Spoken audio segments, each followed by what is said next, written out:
Tudo bem, pessoal? Aqui é Marcos Botelho, sou pastor na cidade de São Paulo e a gente está no último capítulo de Atos dos Apóstolos, Atos do Espírito. São 29 vídeos, na verdade, porque tem um vídeo de introdução e a gente estudou cada semana um capítulo. Lógico que é muito difícil expor um capítulo em 10 minutos, que é a proposta aqui.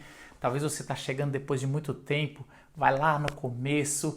Pode estudar uma vez por semana, todo dia, se quiser fazer uma maratona. Eu tenho outros vídeos, eu tenho outro estudo de Marcos, bem velho, tô novinho.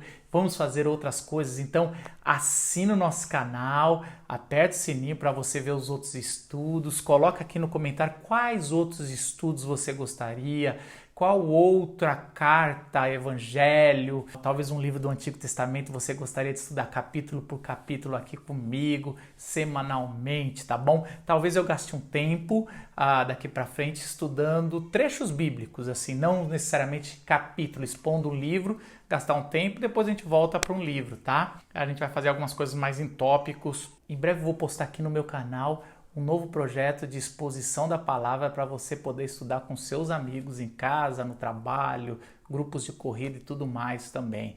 Assim, muito legal, um projeto que a gente está há 8 meses trabalhando lá na Glocal e você pode acompanhar. Então vamos no capítulo 28 de Atos dos Apóstolos?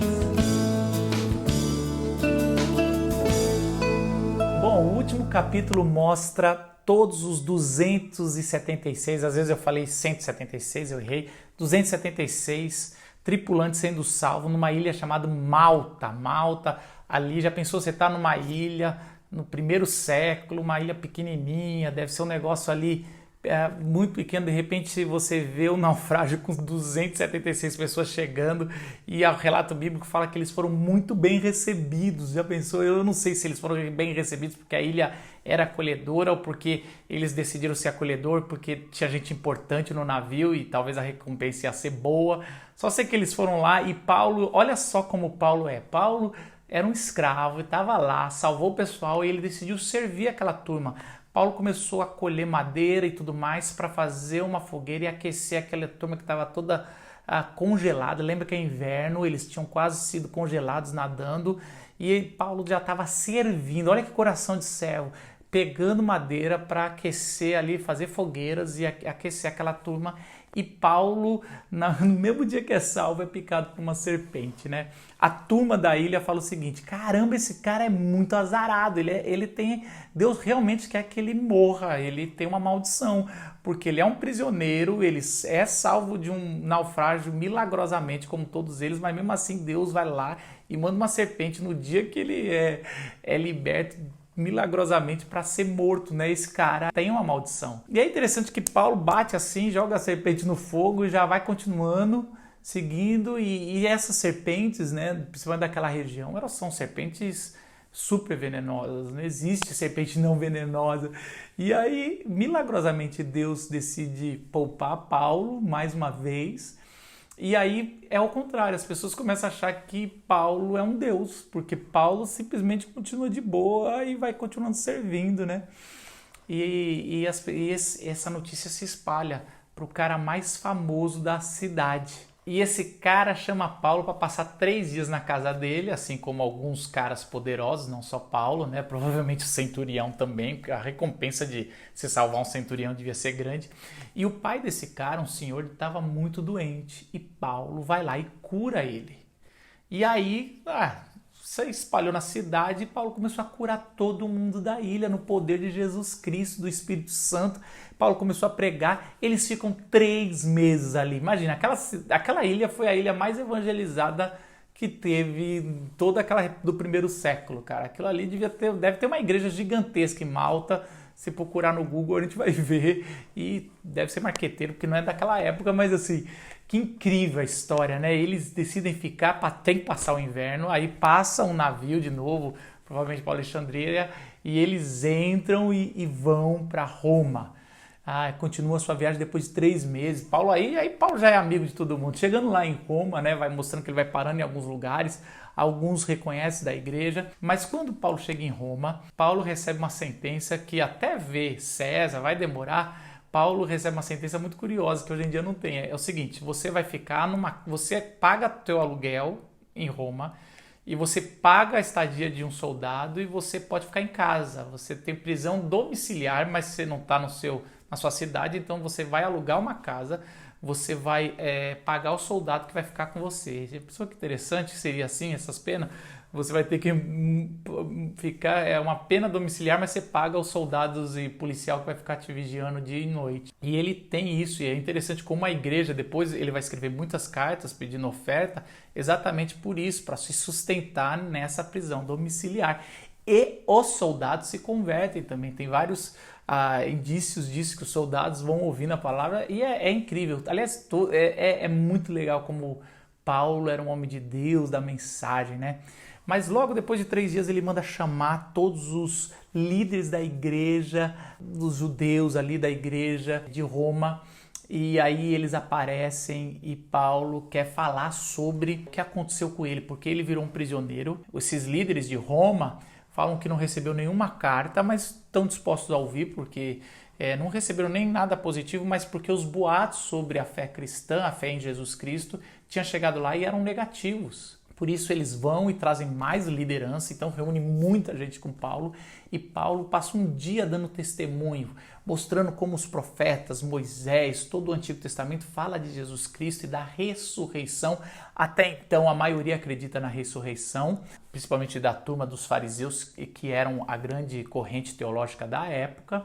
E ele vai falando da ressurreição, que Jesus inaugurou a ressurreição, só que Paulo, como Paulo é fiel, acredita, ele cita Isaías, ele cita um texto de Isaías que é muito sobre o exílio, muito sobre o povo rebelde daquela época, e interpreta de forma diferente. Ao invés de interpretar como os rebeldes daquela época, isso é uma coisa que acontece muito na interpretação bíblica e hermenêutica. A gente costuma pegar textos ruins para falar dos outros, e os bons é a gente que se coloca no texto.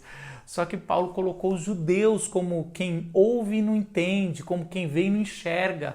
Isso era muito colocado para os samaritanos, isso era colocado para os outros. Mas dessa vez Paulo coloca para os judeus, dizendo: os judeus estão cegos e não estão vendo, vocês estão cegos. Eu estive cego, né? Literalmente depois, mas eu estive cego até minha conversão e não estava vendo que Jesus era a revelação. E aí ele fala que para os gentios estão vendo. E o evangelho é pregado aos gentios, aos que não são judeus, sem circuncisão, sem essas regras cerimoniais de comida, de lavagem, de tudo mais. E aí os caras começam a brigar e a briga fica generalizada e muitos vão embora e alguns se levantam, alguns acreditam como sempre, e aí se divide. E Paulo fica por 2 anos. 2 anos. Eu gosto do último texto. Primeiro que ele fala: portanto, quero que saibam que a salvação de Deus é enviada aos gentios. Eles a ouviram. Então, olha só, ele fala que os judeus não ouviram mais, não ouviram, mas os judeus a ouviram. Isso aí incomodou demais. Depois de 2 anos na sua casa, Paulo continuou pregando o evangelho e Atos acaba com um versículo. Pregava o reino de Deus e ensinava a respeito do Senhor Jesus Cristo, abertamente e sem impedimento algum. Olha que incrível. Atos não acaba. Atos acaba com esse versículo falando que Paulo, por 2 anos, no final da sua vida, provavelmente depois desses 2 anos ele é julgado e decapitado. A tradição fala que tiraram a cabeça dele, né? Foi decapitado, essa pena que Roma dava para o cidadão romano que foi acusado de alguma coisa, e ele realmente era culpado porque ele falava que César não era filho de Deus, o filho de Deus era Jesus Cristo, e essa acusação que ele teve, mas até o final da tua vida ele pregava o evangelho de Jesus Cristo abertamente na sua casa, que era uma prisão domiciliar, não só para os seus soldados, para todos que vinham lá, e muitos se converteram. E depois a fé cristã se estabeleceu em Roma como a capital, a sua sede ali por muito tempo com a Igreja Católica. Isso é impressionante. E o que eu também mais gosto é que o Cânon decidiu, não necessariamente foi cronologicamente, mas o Cânon decidiu começar a carta de Paulo aos Romanos. É interessante que acaba com Paulo pregando por 2 anos livremente, e aí se você continuar lendo a Bíblia, você vai ver a carta aos Romanos, Paulo escrevendo um dos maiores tratados teológicos, missiológicos sobre Deus, como Deus salva o ser humano e como o poder, a graça de Jesus Cristo superabundou aonde abundou o pecado. E aí ele vai lá e você continua lendo Romanos e isso é incrível, é demais como Paulo até o final. Por que Atos não acabou, né? Por que Atos é um livro que não acaba? Tem 2 livros, pelo menos, que eu lembro aqui rapidamente, que não acaba, né? Jonas e Atos. E os 2 livros são missionais, né? São 2 livros que, na verdade, Deus está falando, olha, não acabou. Por que não acaba? Porque missões não acabam. Missões só vai acabar quando Jesus voltar. E por isso que os livros missionais, né, os livros que estão contando sobre a história da igreja, eles não vão acabar, porque não acaba, porque esse é um grande mandamento que Jesus nos deu. E Jesus nos deu e deu para Paulo, porque toda a autoridade foi dada a Jesus Cristo. Ele falou, então façam discípulos, batizem, levem as pessoas ao batismo em nome do Pai, do Filho e do Espírito Santo, ensine a obedecer a palavra e Ele estará comigo e com você até o fim dos tempos. É isso que Jesus ordenou e é isso que Paulo viveu até o dia da sua morte. Que nós sejamos esse missionário, que nós façamos o que Atos parou e que a gente continue uma vida missional, uma igreja missional. Por isso que eu acredito em missões. Que a sua vida seja missional, que você seja um missionário igual Paulo, um plantador de igreja no seu trabalho, na tua casa, na tua cidade, aonde você estiver, você esteja falando de Jesus Cristo, a mensagem da salvação, da graça, fazendo bem, salvando pessoas, pregando o evangelho com intrepidez, sem medo, e que a graça te acompanhe até o fim dos tempos. Deus te abençoe. E a gente se vê aí no canal do YouTube, numa outra série, em outros vídeos.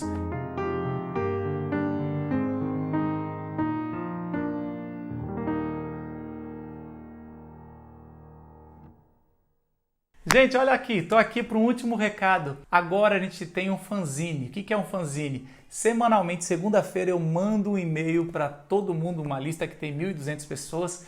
Você pode entrar, se cadastrar, aqui tem um link aqui na descrição. E você se cadastra e eu te mando um e-mail. O que é um e-mail? É um e-mail que tem sempre um podcast, um texto que eu escrevo, às vezes tem um vídeo, e assim se acompanha, a gente continua esse diálogo que a gente teve aqui nos e-mails. A gente se vê lá, hein? Tá bom? Dá uma olhada na descrição. Deus abençoe.